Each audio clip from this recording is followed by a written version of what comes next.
My name is Angelique, and I've just graduated from college. I'm a newbie at my job, undergoing the standard new employee training, akin to orientation, on my day off.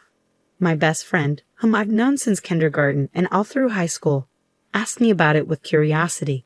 Though we attended the same college, we pursued different majors. She continued on to grad school, so she's keen on my transition into working adult life. You won't believe it, I said, recounting my experience. We start with a morning run every day as part of building our stamina. Really? Everyone, she exclaimed, evidently surprised by the rigor. It seems so. It's like a first taste of the toughness of working life. Unless there's a specific reason, everyone up to their second year participates. Those with 3 years or more are exempt. But still, about half of the entire company joins in. The other half opts for activities like crosswords or brain training exercises. Whoa, interesting. I totally skipped the exercise part though, she chuckled, amused. Our company motto is also unique, I continued. It's something like always be healthy, work hard, play hard, and live a long, active life.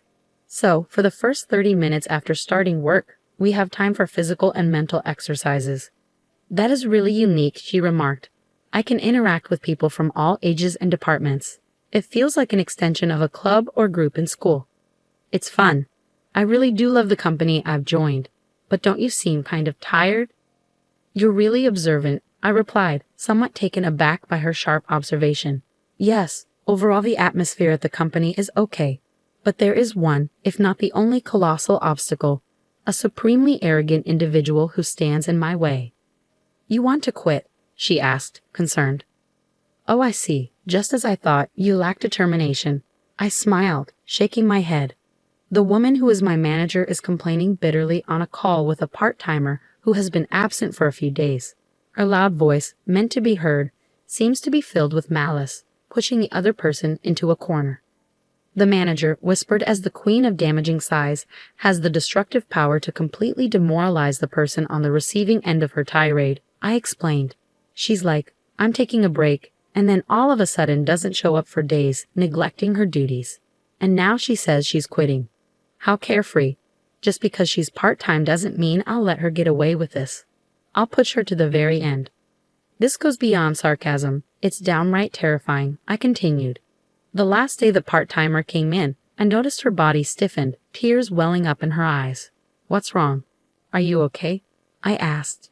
She had been scolded by the manager again. She was trembling as she spoke. It must have taken a lot of courage for her to make this phone call. Since the manager has no choice but to accept her resignation, it would be better to just let her go without any more sarcastic remarks. It's been about a month since I joined the company. Considering that the first week was just going around and learning from all the departments in the company, I've encountered similar situations twice in the short span of 3 weeks, I sighed. It's so inconvenient. She hardly does her work and just drags everyone down. All I'm doing is pointing that out. The manager, secretly referred to as the Empress in the company, always has deep wrinkles between her eyebrows. It takes effort to replace her. It's only natural that she should have the consideration to find a replacement and finish the handover before she quits, right? The tension spreads among the employees present as the manager seeks agreement, I explained. Everyone pretended to be focused on their work, nodding without making eye contact with the manager. However, she caught on. You seem to have a problem, she said, as I recalled the face of the part-timer. I found myself ensnared in the scrutinizing gaze of the Empress. I'll ask you once you receive your salary. You should take responsibility for your work, right? Yes, I replied, feeling the weight of her deliberate question. There seemed to be no other option but to agree, and the manager knew it, directing the inquiry squarely at me. Do you think it's okay to act selfishly in the workplace? She continued. No, but selfishness is the enemy of work, right? I started to argue back, but her loud voice cut me off.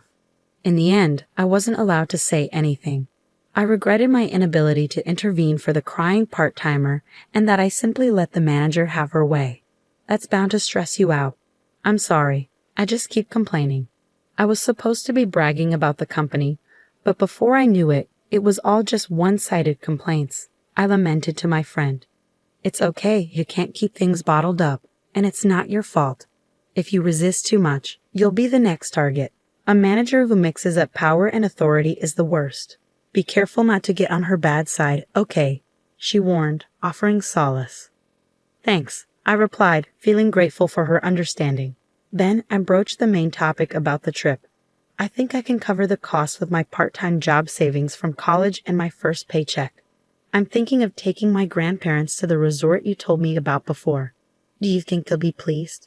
This was the real issue I wanted to discuss. She was well informed about traveling, having done so extensively with her family. Of course. The end is one that even my picky grandmother was completely satisfied with. You can't go wrong, she assured me with a smile. I'm glad. I really want to make it a good memory since we're doing it, I expressed, feeling relieved. I had been planning a trip with my grandparents using the money I had diligently saved up. They were the ones who raised me in place of my parents who passed away when I was young. I wanted to give something back to the two of them who always put me first and supported me, so I had been saving money from part-time jobs since my college days. Seeing my friend smile, my cheeks also relaxed.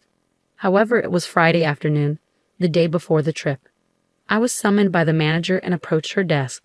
Classify these by category and analyze them. They're documents to be used at the beginning of next week, she instructed, her lips adorned with unusually bright lipstick and a smug smile etched on her face. I blinked in surprise as I saw the pile of thick documents before me. You want me to analyze this by the end of the break? I asked, incredulous.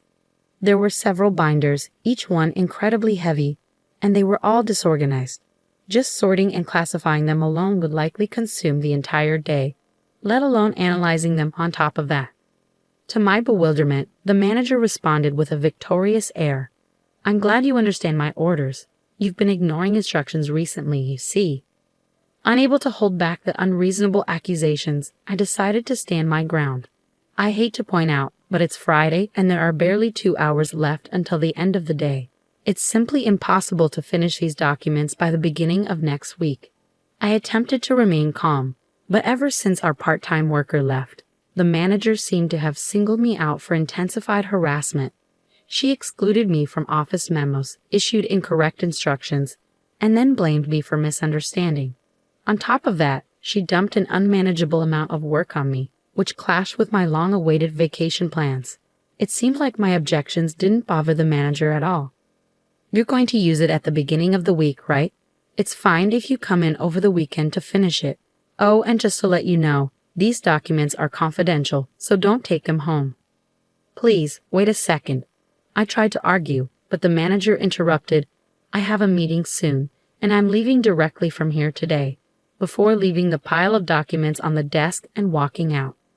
The next day, my planned trip with my grandparents lay under the expansive sky. As they noticed my stifled yawns, they grew concerned. Are you okay? Staying up all night and then going on a trip? Maybe we should have canceled. I'm fine, don't worry. I was really looking forward to this trip today, I reassured them. Yeah, I could sense their worry knowing I had worked all night and rushed home just in time for our departure. I couldn't let my fatigue dampen our special trip. No, this won't do. It's a special trip, so I have to make it enjoyable. I mustered up some cheer and directed a smile toward my grandparents. Look at this view, it's amazing. The sea is so beautiful. Don't worry about me. I worked hard so that I could enjoy delicious food, soak in the hot spring, and sleep soundly on a fluffy bed. My attempt at lightheartedness seemed to relax them, and they began to enjoy the scenery with relieved expressions. But amidst the enjoyment, a nightmare awaited me. Did you finish the job I asked for? You didn't quit, did you? A familiar voice startled me as I strolled along in the inn after checking in. Why here of all places? I muttered to myself, but the manager, seemingly reading my thoughts, snorted and left. I ruined your weekend to teach you a lesson. I thought it was unlikely, but as I thought, you ignored my instructions, didn't you? The manager's words felt like a curse, and I was overcome with dizziness. The thought of being given work to ruin my vacation filled me with anger. But how did you know about my plans? I asked, astonished. You were chattering away during break time. Where are you going? When are you going? Oh, I'm so jealous. You were so pleased being praised by everybody. It was hilarious, she replied casually, revealing her eavesdropping habits. Realizing that my innocuous chats with colleagues were being carefully listened to, I felt a chill. Besides, I'm surprised.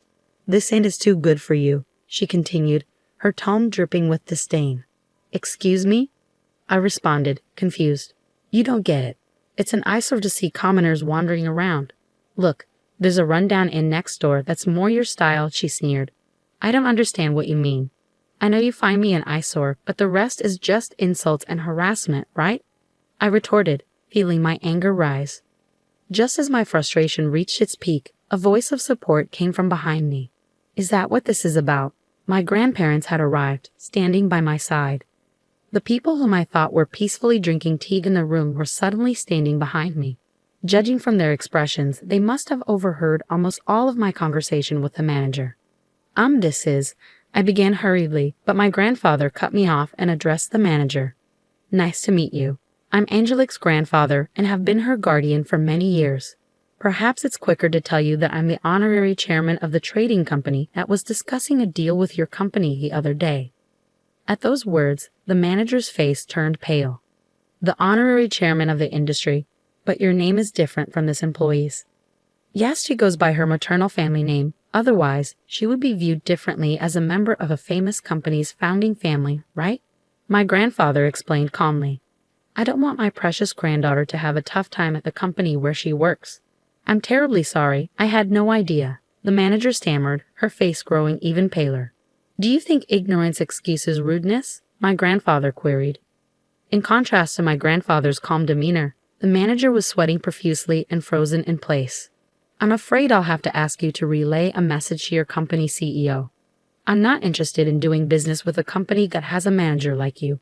Well, wait a minute, please, the manager exclaimed, but my grandfather ignored her pleas.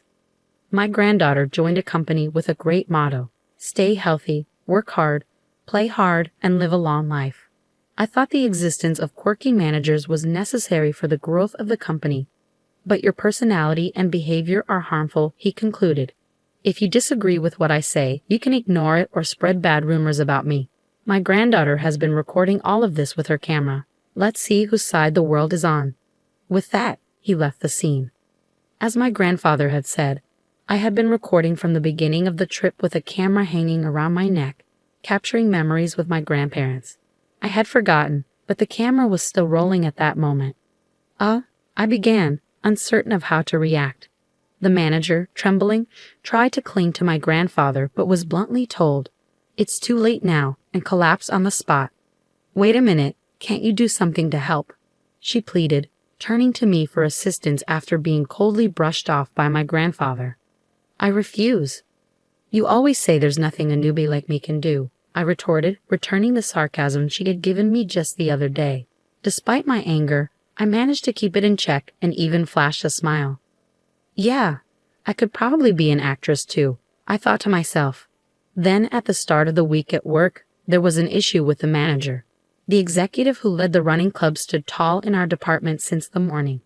Our company credo is to practice living healthily, working well, playing well, and living a long life.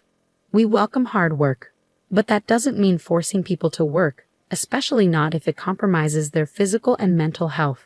Executives who dump unreasonable amounts of work on their subordinates are merely showing their lack of managerial skills. The managing director's voice echoed throughout the floor. Excuse me? The manager, seemingly taken aback by being attacked first thing in the morning, was about to ask something calmly while clenching her fist. But the executive continued, Here, we have the time cards from last Friday to today. There were 5 employees who came to work on Friday and stayed until Saturday morning. 3 people worked on their days off on Saturday and Sunday. And this morning, Angelique came in early. The manager seemed more and more perplexed as she was presented with these records. What does that mean? She asked, her tone uncertain. I addressed the confused manager, prompted by the managing director. If I may, you instructed me to finish organizing and analyzing a massive amount of data by the start of the week and told me to work during holidays if necessary. But it was impossible for me alone. Just then, the executive happened to pass by, so I consulted with the people around me. With cooperation across departments, we managed to complete the task as you instructed, spending the amount of time and manpower I just explained. Since the running club members who helped this time were present at the executives' meeting, I took the opportunity to thank them again. I only worked from Friday night to Saturday morning and early this morning after returning from the trip, so I was hardly any help. But thank you so much for helping me, I added, bowing. In response, I received kind words such as, "We help each other out in times of trouble." And that's what running buddies are for. The manager finally seemed to grasp the situation, and this time she came at me, crossing departments. "You say I didn't authorize such a thing," she accused, seeming intent on blaming me for overstepping her authority. "I approved it," declared the managing director. At these words, the manager was frozen in shock. The newbie in the running group, who always had a smile on her face, was in deep trouble, I heard someone murmur. Upon hearing the situation, I found out they've been burdened with an absurd workload. It would have been fine to leave it be, but since it was work necessary for the company, I took charge and gained everyone's cooperation. I apologized for the post-approval, but first, the managing director's stare bore into the manager. I can't forgive the base motives behind burdening a hard-working employee who's trying to be filial to their grandparents with an impossible task just for harassment, were the most forceful words I'd ever heard the managing director say. His face softened a bit. The other day, my grandchild who visited me cooked up some fried eggs. Heaven recently learned how to make them. They were overly charred and even had eggshells in them, a real mess. But it was the first time my grandchild had cooked something with such dedication. To me, it was the best feast ever, he shared, overlapping his feelings for his grandchild with the sentiments a supervisor should have for their subordinates. Despite the kitchen being a complete mess from my grandchild's cooking, my wife was in high spirits all day.